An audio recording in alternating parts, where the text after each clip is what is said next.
আমরা চলে এসেছি আজকে, সেটা হচ্ছে 20th এপ্রিল। তখন ভালো গরম। এখানে আমরা চলে এসেছি বনবিথি রিসর্টস। আপনারা দেখতে পাচ্ছেন আমরা এটির একটি সুন্দর ছোট্ট ভিডিও করার চেষ্টা করেছি ভেতরটা ঠিক কেমন।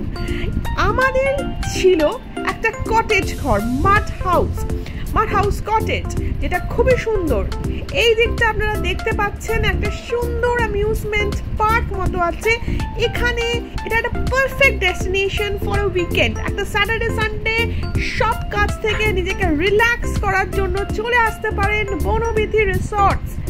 খুবই ভালো ব্যবস্থা এবং বাচ্চাদের জন্য আছে অ্যামিউজমেন্ট কিছু অ্যাক্টিভিটিস, সুইং আছে এবং আছে একটা বড় পার্ক যেখানে আছে স্লিপ, সুইং এবং আরো অনেক অনেক ফান অ্যাক্টিভিটিস। আপনারা দেখতে পাচ্ছেন এখানে খুব সুন্দর একটা গোছানো সাজানো একটা পরিবেশ, যেখানে চারিদিকে একটা গ্রাম্য ফিলিং চলে আসছে আমাদের মধ্যে। এই ব্যস্ত কর্মজীবনে এই শহরের ফিলটা কাটিয়ে একটা হালকা ছোট রিফ্রেশিং একটা গ্রামের ফিল যদি আপনারা পেতে চান তাহলে চলে আসুন।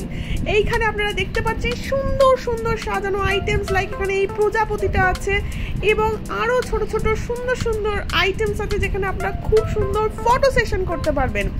হ্যাঁ, ফটো সেশন আপনি দেখতে পাচ্ছেন সবাই পোজ মেরে। আমরা অ্যাকচুয়ালি 3টে ফ্যামিলি গেছিলাম, আমার মেয়ে এবং তার 2 ফ্রেন্ডস এবং আমরা বড়রা। আমরা খুব এনজয় করেছি এখানে এবং এই ডেস্টিনেশনটা ইজ অ্যাফোর্ডেবল। এটা হচ্ছে মোটামুটি 1 hour drive from the main city. আমরা এখানে গেছিলাম এটা আপনার সায়েন্স সিটি হয়ে। সায়েন্স সিটি থেকে এটা মালঞ্চ হাইওয়ে ধরলে সেটা দিয়ে আপনারা যেতে পারবেন। এখানে দেখতে পাচ্ছেন বনবিথিতে নিজস্ব একটা খুব সুন্দর সুইমিং পুল আছে।